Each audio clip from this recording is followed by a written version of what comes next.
family, my name's Conor and I lead on PSHE here at Manor Green. So at this time of the year it's all festive fun and we hope that everybody can have an enjoyable experience with their friends and family throughout the festive period. I understand that for some people this can be a little bit tricky, especially with some of the children that you have at home, particularly due to the routines and the structures being changed throughout this period of time. So the reason why I'm doing this video today is to try and give you guys at home some tricks and tips to try and help you have a positive festive experience. Festive fun. Festive fun versus the festive challenge. So, it is a wonderful time of year to cherish with your loved ones, but it can be difficult for some of the children that we work with due to the social aspect that is involved at this time of the year. Between social media and the TV, everything that you see online, it can be very idyllic, the life that you want or the life that is portrayed that we should be having. But for the children that we support and the children that you have at home, some of these factors can contribute to it being quite unsettled. Due to the lack of structure and routine, it can be very confusing for some of the children that we work with and very worrying for them.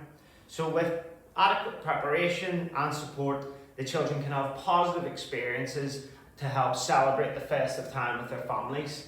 So as you can see, we've got things around music. There's lots of different lights at Christmas. The nights, the evening comes earlier, so it gets darker earlier. There's tinsel, which can be quite a hypersensitive texture for some children. There's lots of different types of food, which might not come out throughout the rest of the year. Surprises, which we are going to talk about. They can be quite tricky for some children. Other children love them. Santa. Who is Santa? He's a mysterious person that comes out once a year and then never appears again. And there's lots of different people that can come to your house throughout that period of time that you also might not never see, or you might not see for a long period of time. And also there's lots of colour. So it's a very dynamic period of time for the children and a lot for them to process and understand. So I'm going to go through some of these things with you to help you to have some little tricks and tips to try and have a positive festive period. So this is a list that I have created. This is a list for me. So the list could be different for you. Okay, so I've broken it down into achievable, desirable, high risk, or I wish. Okay, so these might move back and forth across for you, but I would suggest that you take some time maybe with your partner or someone who's in your close network of friends to maybe write a series of points for what you would aspire for your child during the Christmas period. So as you can see, achievable stuff, I've said going on a family walk, playing with the siblings on the games console, reading a festive book. And then desirable, opening Christmas presents in the morning, staying asleep until Santa arrives, wearing a Christmas jumper, high risk situations, okay? Going to watch a carol service with the entire family, playing with unfamiliar family friends, eating sprouts, no thanks. Family and friends coming round to your house unexpectedly. And then also in the I wish column, this is stuff that I would like the children I support to aspire to be able to do, would be Christmas food shopping, which again could be very high risk, picking and wrapping presents for your entire family, or sitting on Santa's lap. So I would urge you to write a list similar to this: achievable, desirable, high risk, and I wish, and then it gives you a bit of a benchmark for what the goals and targets that you would like your child to achieve throughout the festive period. So I'm now going to talk through some of these experiences and try and give you some tricks and tips to help you manage this festive period more effectively. What I would like to say is to stay optimistic, enjoy the bits that work well, and admire the things that are potentially a little bit more tricky for your children, and try and strive to reach towards them. The shopping trips. Okay, so these are some suggestions that I feel that could contribute to having a more positive experience of shopping trips. So could your child wear headphones or ear defenders, or get your child to put their fingers in their ears if it's a very noisy environment? Could a hooded jacket help them feel more safe and secure? Could you look at wearing a cap if they're finding the flashing lights difficult to process? Or a dark shawl over the top of their buggy if they're in a buggy or a wheelchair? I also feel that regular visits to the shop in advance or going to shops that are familiar for the children is going to give you a higher chance of success. And does your child know the layout of that shop? Do you know the quickest route to get out of that shop if things become very tricky? Is there someone that could come with you on your shopping trip, like someone to support you, so if things do get a little bit difficult, you have an extra set of hands to be able to manage that situation?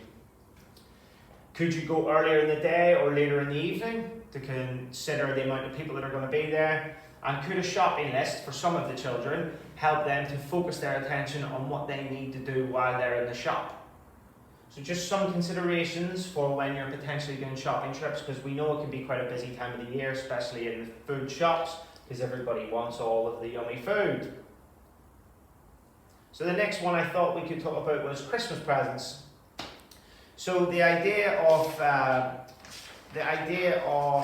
a surprise for children, especially children who have autism, there is many unwritten rules with presents. And the behaviour that is expected to come with presents.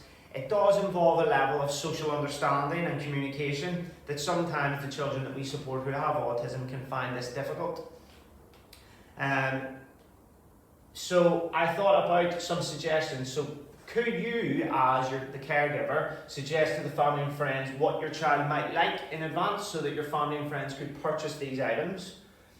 Could your family or friends buy something small for your child and then give you some money towards an event or a play scheme or a day out that you and your child could go on when after the festive period?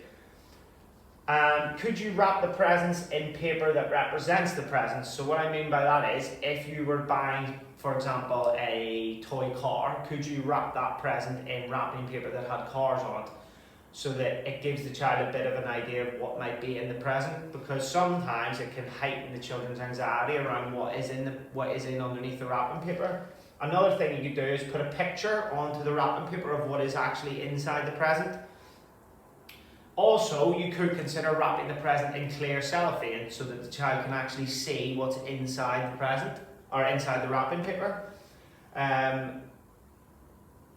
Or possibly, could your child open their presents when there is less people in the room? Or could you extend the opening of the presents across a number of days? Because it might be a little bit overwhelming for some children to have lots of presents at one time around maybe numerous people who are in their household. So the next one is around festive games and other delights. So at Christmas time, the festive period, there is lots of unfamiliar games and traditions that might happen that don't happen at other times of the year. So I would urge you to practice the games and your family traditions in advance. So this will help familiarise these events for the child and hopefully lower their anxiety when it comes to the real thing. So things like crackers, you could pull open the cracker, and then you could pull open the cracker during other times of the year, and then it would help to desensitise the child to the noise and the associated action of using the cracker. Also hats. So lots of children wear Christmas hats around Christmas dinner time. It would be good if you could use those hats or associated hats at other periods of time throughout the year, so you're desensitising the child to having something on their head. We have spoke about wrapping presents. I know that candles can be a nice added addition to the family dynamic at Christmas and help set the scene. I would suggest that if you're going to use candles, maybe start with the battery operated ones first, and then you can start to move towards using the wax candles in the future. I think the idea is to gradually expose your child or the children that you support to help desensitize them to these items and these associated actions, so that they can be more familiar when it comes around to the main events. And then the last sort of area that I wanted to cover was around festive food. So I was thinking about this and I thought, ask yourself a question. So how often does my child, or the child that I support, sit at the table for every other meal time? I know that at Christmas time we want everybody to be together to eat a meal because it's a sociable event, but if your child doesn't do that throughout the rest of the year, it's going to be very difficult for them to do that on one day with the rest of their family. So consider that. Consider how often they sit at a table with their family and use that as your starting point and build from there. So could they feel less anxious if they're sitting beside their main caregiver or their mum or their dad? Could they bring a comforting item to the table? Could they bring a toy to the table to help make them feel less anxious or more, and it would allow them to engage with something while the adults are eating their meal? Could your child eat what they normally enjoy? So there is lots of different things like turkey and ham traditionally and sprouts. If your child doesn't eat that normally, then it's absolutely okay for them to have what they normally eat at around the Christmas period. Could they eat in a familiar location before the meal and then join the family after for a short period of time? I understand if you're going to a family's house, that might be an unfamiliar place for your child to eat their meal. So could they eat at your house beforehand and then go to the family house, go to your relative's house to enjoy that experience? And could you offer opportunities for your child to take a break from the table or that social situation so that they feel more empowered to request for a break and be able to regulate their emotions and feelings more effectively? And around new food, I just think if you're wanting to introduce new food, I would not maybe suggest introducing it around the festive period because there's a lot of change that happens around Christmas time, and I think adding another element of new food could be possibly a little bit too much for them. But you know that your children, you know them best, so if you feel that they could manage that, then excellent. You could try and do that. The last thing I want to say is be kind to yourself. It is a very tricky time of year for some parents. It's a very dynamic period of time. We want to have a positive experience. It's important to remember rest and relaxation. Christmas is all singing, all dancing, which it can be too much. Enjoy the breaks and help, and also provide quiet time and spaces to help to decompress for you and for your children. So everybody here at Manor Green wishes you all a lovely festive period with your family and your friends, and we all look forward to seeing you in the new year. Thanks, bye bye.